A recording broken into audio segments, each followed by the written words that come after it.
Hi, it's Andrea. Um, I just wanted to talk through a couple of sort of self care strategies that a lot of us can start to bring in when we're struggling or challenged with our health, especially energy. Um, this is something that's quite close to my heart because, as someone who's highly sensitive, I'm feeling the world all of the time, and my energy very much goes up and down. Um, and not all days are easy. I will admit that. I love working with patients and clients and people, yet there's some days I'm tired. So I've had to learn skills to bring my energy up. And this is where I'd like to share some tips for you to start implementing into your life. So the first one is being observant. Um, when we're tired, it can become a huge battle in our minds. We start to really, really worry about what's wrong and how we're feeling. So our thoughts will spin on there's something wrong, I don't feel right, what's wrong with me, I'm sick. And then we'll look to start doing more. We'll become more strict with our diets. We'll start taking more supplements. We'll start trying to add in more things that we need to do or more therapists that we must go to. Um, so I'm going to stop you right there and say, observe and be aware for a while. Find yourself a nice journal. I love the Paper Blanks journals. They're so, so pretty. Eason's will keep a good stock of them, and you can also order them online. The size when you're ordering online is the largest one. I think it's called the Ultra, and look for one with lines. It just makes it a little bit easier to journal in. And this is something precious and special to you. The journals are just so beautiful. And I would encourage you to spend maybe 5 or 10 minutes most days if you can, just journaling down how you're feeling and what you're noticing. So it could be anything. Just try and write from the heart. Let your pen start to write its own words and start to make observations. So yesterday I felt great in the afternoon. Oh, it might have been because I was outside and it was beautiful and I could hear the birds and I totally let my mind go. So there you've made an observation. You were elevated by being outside in nature away from people. Or you can notice that, yesterday you had your worst time at this time and then think to yourself, well, why might that have been? Where was I? Who was I around? What was I listening to? What was I reading? Was I stressed? What was my mental dialogue? And just go with your instinct on what it was that was the trigger for you feeling as tired as you did. And notice the different types of tiredness. So there can be a mental tiredness where we're just tired from thinking all the time, or a physical tiredness where our muscles are heavy. We haven't got the physical energy. So as we start to do exercise, we just feel burnt up. If that's the case, I wouldn't recommend that you're doing a lot of exercise. Or there's this other feeling of tiredness, which I feel a lot of my clients experience, and it's just feeling like you're half. You're just drained. There's not a whole part of you, and that's more an spiritual soul you energy. You're not all there because we haven't been fully replenishing you and filling you back up with the things that we need to do. So start to think about these different types of tiredness and kind of ask yourself, is it me? Is it something else? Is it something physical that I need to worry about? Is it something emotional? Am I never letting my mind turn off? Am I never in my heart? Am I not giving myself time? Am I doing anything that I love to do? Because what we love to do will raise our energy naturally. We will feel fantastic. And the people that we want to spend time with will feel fantastic with, elevated by. So get your pen, get your journal, and start to document these little observations that you're making throughout the day about you and your tiredness. And another one that may be a key for you is anxiety. Where is that popping up? Where is it better? So although it's really good to do all of this at the same time, try to not get overly stuck in the negative. Be inquisitive about it, be lighthearted about it, learn. So we're doing this to learn so that we can see how we can improve these things about ourselves and our tolerance and our resilience. It's not about saying, oh, all of these things make me feel wrecked, so I'm going to avoid everything and just stay in bed all day. It's about us learning how to build up a skill set once we know where your energy is being lost. Or if it's something physical like your thyroid or your gut health or a virus, etc., that we need to look at. But this is really helpful information to learn about yourself. So, 1, journaling.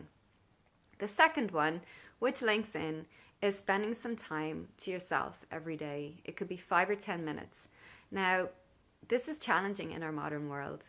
So sometimes the only way you might have to get your 10 minutes peace is to turn the radio off while you're driving and just simply be present. Watch your wandering thoughts, notice where you're driving. Be there and present. And if your mind starts to gallop ahead over what you have to do and where you have to be and who you have to be with and stop it. If you start to think about all the things that have just happened and that have influenced you, stop it. Be right there and present. No music, nothing, silence. You. Try it. If you have time, try and get out in nature. Get a walk, get beside a river, get beside some trees, or right into the belly of a forest. Get down by the ocean. Just get 5 or 10 minutes where you can feel nature around you. It's alive and it's full of energy, and that energy is for you. If the sun comes out, get yourself out in it. Soak her rays up. She is full of energy, photonic energy. It is real and it is physical and it is important to us. But also the light triggers receptors in our eyes, which impact the pineal gland and all of our balance. So please, please, please get out in the sunshine if you can, just to bathe in that light for a few minutes. It's really important, especially for us in the northern latitudes. The third one is a body awareness exercise that I would like you to start practicing. It might take a little bit of time to fall into, and once you understand how it's working, you don't have to do it every day, but initially, do try. So you're simply going to be lying yourself down on the ground, which is what I prefer, or on the bed, and just put your hand, one of them on your tummy and the other across your heart, or whatever feels best. You could put your hands into a prayer position or create a triangle or whatever feels good. For me, I'll put one hand on my tummy and one hand on my heart. Now, initially, it can be a little bit challenging to just let things go. Our minds might start racing and start thinking about things, and we may not be breathing correctly and we may be slightly tense, but as you can, just let yourself unwind and let your mind and your thoughts go. If it's hard to let your thoughts go, you could play some meditation music. There's one beautiful one that I listen to. I'll post it up. I can't remember the name of it right now. But often I'll just try and imagine colors bathing over me. So a color will come to mind and I'll just try and focus on that and only that. And fairly quickly, your thoughts will slow down. And then I'll turn my mind into my body.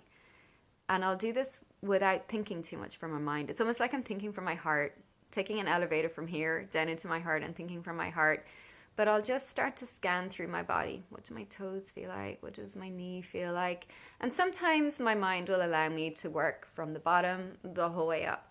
Other times my mind will just sort of go where the problem is. So I might be feeling in my heart, which has been one that's been happening to me lately actually. It feels really hurt and really tired, and like it needs love from me, if that makes sense. And it's probably related to the type of work I've been doing lately. So for me, my thoughts have been going into my heart, and that it just needs a lot of filling up, a lot of rose, a lot of love, a lot of warmth, a lot of time, a lot of kindness. But you might find you're drawn to your abdomen or your shoulders or your knees or your hips, or your womb. Your mind will go somewhere, and along with that kind of feeling like you're looking within yourself, you'll get some thoughts forming, some memories, some words, some emotions, and try and observe. Just watch what's the dialogue that I'm getting with this. What is it telling me? What do I need to do if I was my own mother right now to make this part of me feel better? and sort of roll with that and try and be positive. You're not trying to find fault in yourself. You're listening to yourself. You're mothering yourself. You're having an awareness within yourself. You're reconnecting to yourself. Your body has probably been screaming at you, and you're starting to listen. You may feel quite emotional, which is perfect. The release that we get from feeling anger or from feeling tears and letting them roll is immense. And often we're sort of guarding all the time to not feel too much. So allow what happens happen. It could be that you just feel so tired and you feel it in your body and you're like, I'm exhausted. I don't feel like all of me is here. I haven't been playing. I need to express. I need to play some music. I need to move my body. I need to meet my friends and have a laugh. Follow what it's telling you. And then write it down if anything really important comes up and act on it. No one is going to come in and heal it and fix it for us. We can all share our tools and our skills and our gifts and our energy. But ultimately, it's your body waiting for you to start paying attention to her or him. So, body awareness exercise, that was number 4. And number 5 is doing small positive steps with our nutrition. Nothing big or dramatic or fatty or extreme or that isn't sustainable. Just small positive steps every day. It could be just making a big salad every day or lasting a couple of days, roasting up a batch of vegetables, making a beautiful soup from a proper broth. But that one step is massive because it's starting to get more goodness into you. And at the same time, look at something that you may need to take out of your diet. You know, are you relying on sugar? Are you drinking too many cappuccinos or lattes with a lot of sugar and a lot of milk in them? So just work away on some really small, positive, nourishing steps. Try and choose foods that are around us. So I'm Irish, so I want to right now in the wintertime look for my root vegetables and those warm foods and add them into some spinach or kale. So look at what's around us. It doesn't have to be this super duper superfood from somewhere else, because we have super duper superfoods from here outside. Start to pick some herbs like bay leaf, or if you notice a flower or a tree or a branch or just something out in nature, bring it into your home. Just these small things. This was meant to be short, so I'm going to leave you with those few things that I've mentioned to you. Practice them. Give yourself the time to do them. You're important, and I know it feels selfish for a lot of us to start doing self-care, but we're no good to anybody else if we don't. We're actually going to become angry, bitter, resentful, depressed, flat, you name it. We're not really going to be very pleasant to be around, no matter how much we may be doing for everybody else. We have to do for ourselves first to give to everybody else. It's not a finite amount that we have, so fill yourself back up with these small strategies. It's not a case of, whoa, back away from me, I'm doing self-care right now, so I'm not going to be there for anybody for the next couple of months. It's just constant small things and boundaries, okay? And I'll talk about boundaries more soon. Love you all lots.